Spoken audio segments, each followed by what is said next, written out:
I read through this. I read from the Barnes commentary on BibleHub.com. And I basically wanted to come and share this with you. And our topic will be a glimpse into heaven, a glimpse into heaven. And hopefully I can take the time to share and explain to you what the writer saw and what the commentator said about the Apostle John when he was on the island of Patmos, and how God opened the door, or opened the crack of the door so he could see the things in the heaven. God showed it to him.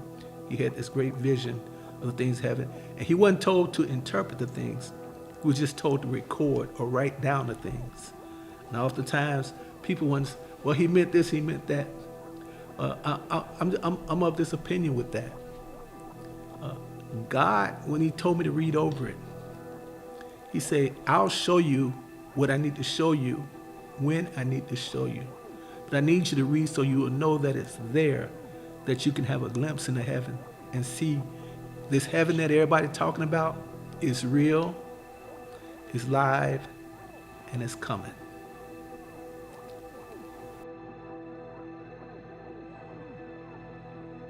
Revelation chapter 4. It properly announces the series of visions respecting future events and introduces those remarkable symbolic descriptions which were designed to cheer the hearts of those to whom the book was first sent in their trials, and the hearts of all believers in all ages, with the assurance of the final triumph of the gospel. In regard to the nature of these visions, or the state of mind of the writer, there have been different opinions. Some have supposed that all that is described was made only to pass before the mind, with no visible representation. Others, that there were visible representations so made to him, to the Apostle John, so that he could copy them. Others, that all that is said or seen are only the product of the author's imagination. But many theologians believe the writer was in a devout frame of mind, a state of holy contemplation, when the scenes were presented to him. Revelation chapter 1, verse 10, where it says, I was in the Spirit on the Lord's day. So he was in a divine state of mind, and God decided to invite him up to show him through the door, this is what heaven, this is what the future looks like for my creation. The representations were supernatural. That is, there was something which was disclosed to him in that state of mind beyond any natural reach of his faculties. These things were so made to pass before him that they had the aspect of reality, and he could copy and describe them as real. He does not attempt to explain them, nor does he intimate that he understood them, but his office pertains to an accurate record of what has passed before his mind. It is more necessary to suppose that he understood all that was implied in these symbols, that it is the one who can describe a beautiful landscape, understand all the plants and flowers in that landscape. All that is expected in such a case is that a copy be accurately made. God basically showed John was, I want you to record or write what you see. Don't try to understand, because it's not for you to understand this time, but it is understand for you to copy or record what you see, so that my people may know I do have a future, a grand future prepared for them. There was a sense in which these symbols were real. That is, they were a real and proper delineation of future events. They were not the mere workings of the imagination. He saw them in vision, though they may have been nothing to the eye before him of what was a real and correct representation of the coming events.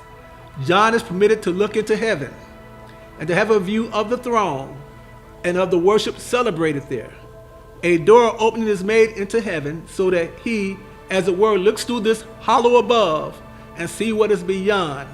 He sees the throne of God, and he sees him who sits on the throne and the worshipers there. He sees the lightnings play around the throne, and he hears the thunders roar. He sees the rainbow that encompasses the throne, and hears the songs of worshipers. There is, in some respects, a striking resemblance between this and the visions of Isaiah and Ezekiel. And in Isaiah, of course, it says, Isaiah say, in the day the king Uzziah died, I saw also, Lord, he was high and lifted up, and his train filled the temple. In other words, Isaiah, he said, in the year Uzziah died, idolatry was vanquished, and he saw the Lord. And then in Ezekiel, it talks about, Ezekiel say, I saw four beasts in heaven, One had the face of a man, one had the face of a lion, one had the face of an ox, and one had the face of an eagle. And so these images are also recorded in Revelation of what John saw. And so it's a glimpse into heaven. Each of them describe the throne and the circumstances of sublimity and majesty. Each of them speaks of one on the throne, only one on the throne and one throne. One God, one throne. But neither of them have attempted any description of the Almighty. Neither Isaiah, nor Ezekiel, nor John tried to describe the one that was sitting on the throne. It was made incomprehensible to them in their human mind. Even though God allowed human a glimpse, God didn't show humanity everything. There is no delineation of an image or a figure representing God, but everything respecting him is veiled in such obscurity as to fill the mind with awe. I'm gonna say this. There's these paintings and drawings and pictures of Jesus in heaven with long blonde hair or dark hair and a white face, and those are fake and false images. It just says here in Revelation chapter 4, there is no delineation of an image or a figure representing God. But we have filled in. See, this is where humanity goes sideways. We have filled in what we believe God looks like in heaven. Not in heaven. Because it fits our comfort level of where we feel we are with him. But all John saw and all Ezekiel and all Isaiah saw was a brightness of his glory. And we filled it in with other figures and stuff. And folk worship that stuff. Gotta be careful. That's idolatrous. Be careful. There's no picture. There's no delineation of that. You gotta be careful. Nothing could have been better adapted to prepare the mind of John for the important communications which he was about to make than be permitted to look, as it were, directly into heaven and to see the throne of God. Looking into heaven and seeing the vision of the Almighty, we're prepared to feel that what follows has a higher than any human origin, that it has come direct from the throne of God.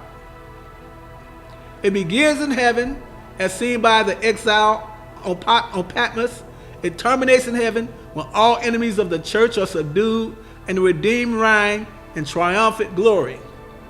Round about the throne there was a bright rainbow, a symbol of peace. Revelation chapter 4 verse 3.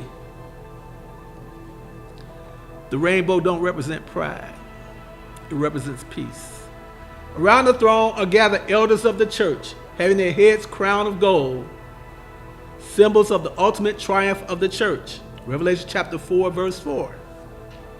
Thunder and lightning, as at Mount Sinai, announce the presence of God, and 7 burning lamps before the throne represent the Spirit of God in its diverse operations as going forth through the world to enlighten, sanctify, and save. Revelation chapter 4 verse 5.